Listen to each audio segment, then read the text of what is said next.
this time, I would like to introduce UCLA's Dean of Humanities, Professor David Schaberg. Dean Schaberg is a scholar of ancient Chinese, Greek, and Latin literature and embodies the interdisciplinary spirit that animates the humanities in the 21st century. Since coming to UCLA in 1996, he has published an award-winning book on early Chinese historiography. He also has numerous articles on early Chinese historical writing, literature, philosophy, oratory, and gossip. Most recently, he has completed a translation with two collaborators of China's first great historical work, the Duzhuan. He has served as co-director of the Center for Chinese Studies and chair of the Department of Asian Languages and Cultures. UCLA's current campaign proclaims, quote, "We are the optimists," and this defines this by adding that these are, quote, "people who believe that anything is possible." Dean Schaberg is a walking illustration of this spirit, coupling scholarly excellence with a passion for undergraduate education. As dean, he is pursuing an ambitious program of reshaping the humanities in the 21st century. His excitement and drive communicate themselves to everyone around him, so that we can convey to the world that what everyone in this hall this afternoon already knows, that students in the humanities will be civic and cultural leaders as we move forward in this century, and that UCLA is suited at the forefront of developments in the humanities worldwide. Ladies and gentlemen, it is my honor to ask you to join me in welcoming Dean David Schaberg.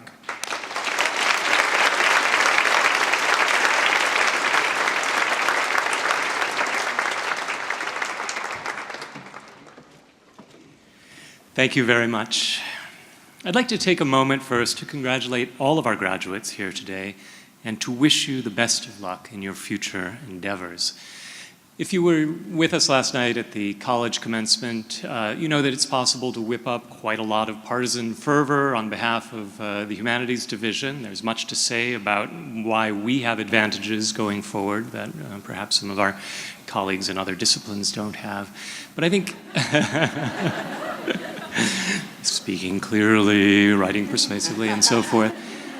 But without making a long speech about the virtue of the humanities today, I want to congratulate you for choosing the majors you've chosen. One thing about the humanities that will always be true for you is that when you look for the value of the things you've been studying here and the things that you'll continue to study going forward, you'll always find things that allow you to create value out in the world. The humanities are in many ways the repository of values and the place where new values grow. You're always going to have access to those things, and you're always going to be makers of valuable things in the world. Now, I'm pleased to introduce our keynote speaker for today, Shoshanna Gruss. An alumna with a dual degree in history and art history, Shoshanna Gruss is founder and creative director of Shoshanna, a contemporary fashion company launched in 1998. After graduating from UCLA in 1997, Shoshanna decided to explore her interest in fashion at the ground level by working in a lingerie factory. This experience proved an invaluable education in design, fabric sourcing, and garment construction. Armed with her newly acquired practical knowledge, she designed a collection of dresses that addressed her personal fashion frustrations. Her label soon became known for its flattering lines, its signature prints, and its feminine aesthetic.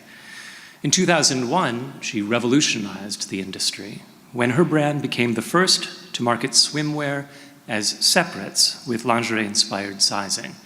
In 2005, she introduced Shoshanna Baby Girl, and in 2015, further expanded her brand by launching the evening wear collection, Shoshanna Midnight. In addition to running her business and raising 3 children, Shoshanna serves as chair of the Associates Committee of the Society of Memorial Sloan Kettering Hospital. She's also a member of the boards of trustees at Nightingale Bamford and Temple Emmanuel in New York City. Please join me in welcoming Shoshanna Gruss.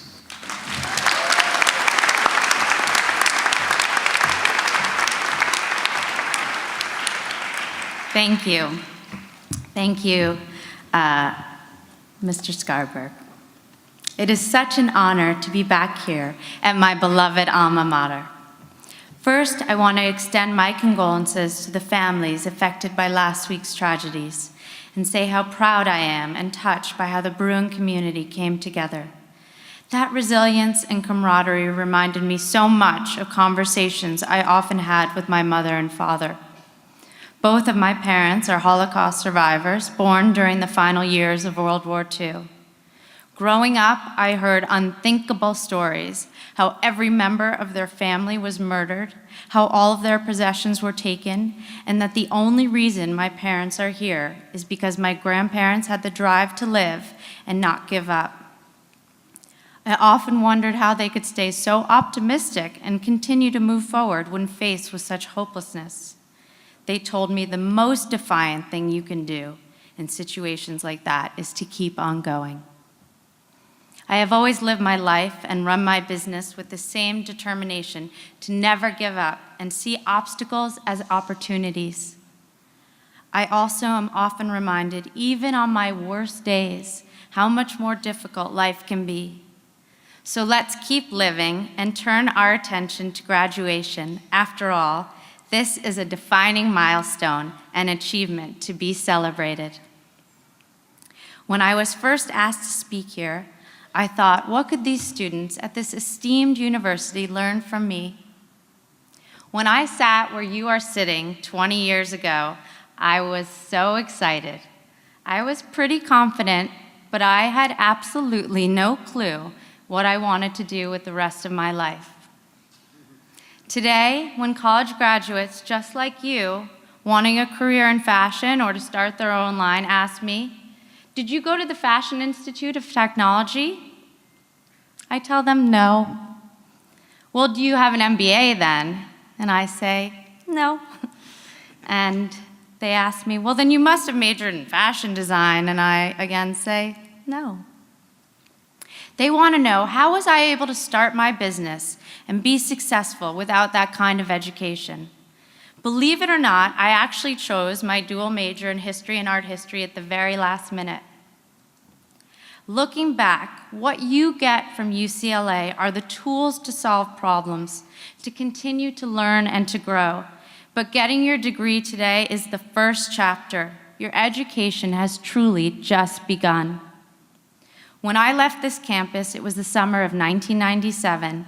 I thought I'd go back to New York City and start an analyst program like most of my friends were doing. But one day, I was watching E! At my parents' apartment. There was this model, and she was wearing this gorgeous black bikini top, and it was studded with these red crystals and matching bikini bottom. The outfit was designed for a model's body.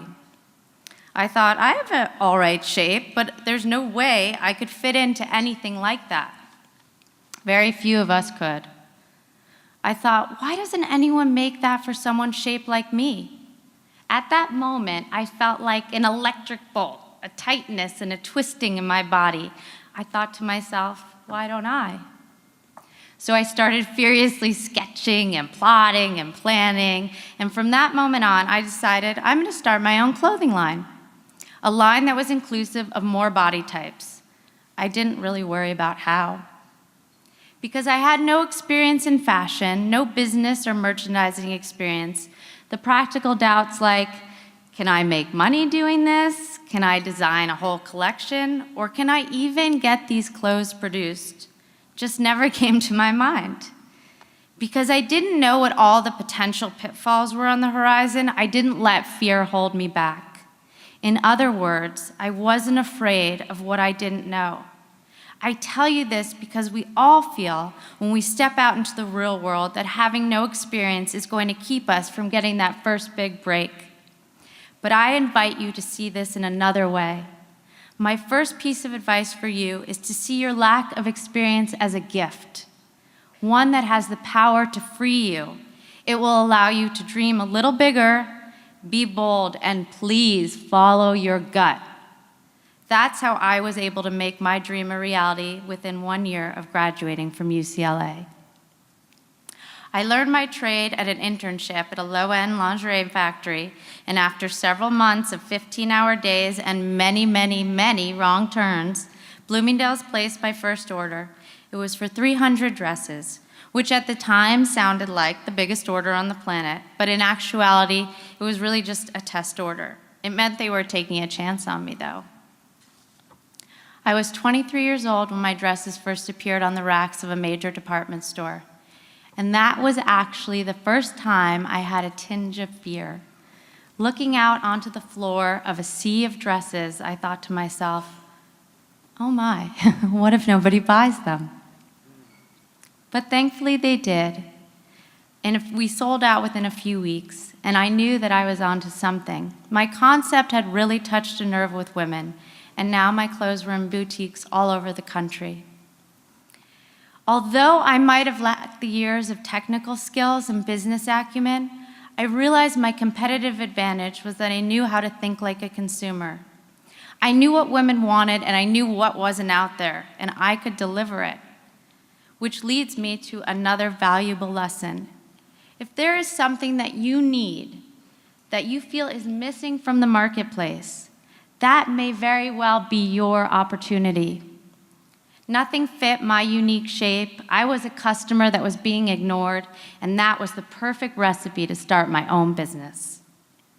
Years later, my instincts were confirmed when I traveled all over the country and held trunk shows. I met girls in Sacramento, St. Louis, New Orleans. They looked at me, sometimes with tears in their eyes, and said, I never felt like anyone was designing clothing for me until now.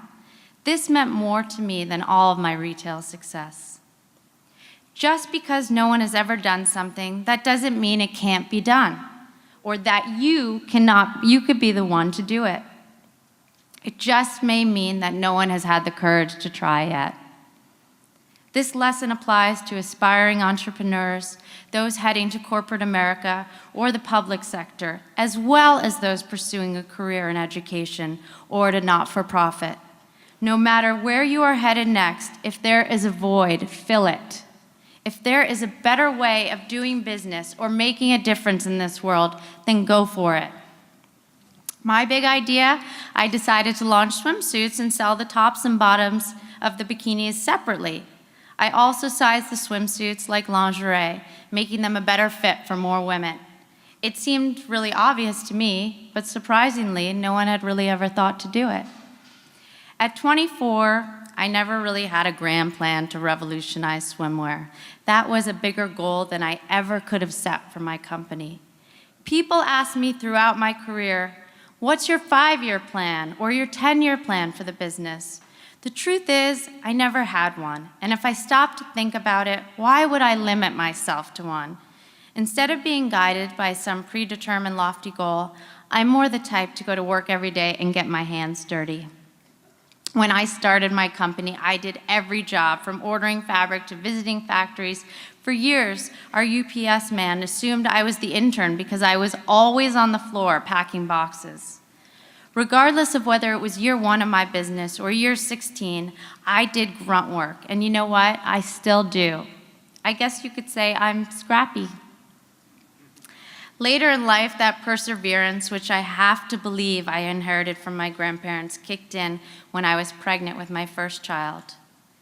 I was hospitalized for 3 months and bedridden. Friends and family gently urged me to put my business aside, but in my mind, I could continue growing my company while keeping my baby safe. I literally couldn't get up to take a shower or sit up to eat a meal, but I set up a makeshift office from my hospital bed where I took fabric appointments, had design meetings, and squeezed in fittings between my daily sonograms. After my first incredibly difficult pregnancy, the path toward growing my family did not get easier. While raising my daughter and building my brand, I suffered 11 heartbreaking miscarriages. For as strong as I thought I was, that almost broke me. But my work and my thriving daughter saved me. My 2 greatest creations that I fought so hard for were now my lifeline. And just when I thought I couldn't take another blow, I was diagnosed with cancer. Not that I needed any reminders at this point about what was really important to me, but it became even clearer. And thankfully, it was caught very early and I beat it. I didn't have much time to dwell on it because not long after, I was finally blessed with twins. A beautiful baby boy and gorgeous, vivacious girl. My fortitude was tested once more when my twins were only 1 year old and I went through a difficult divorce.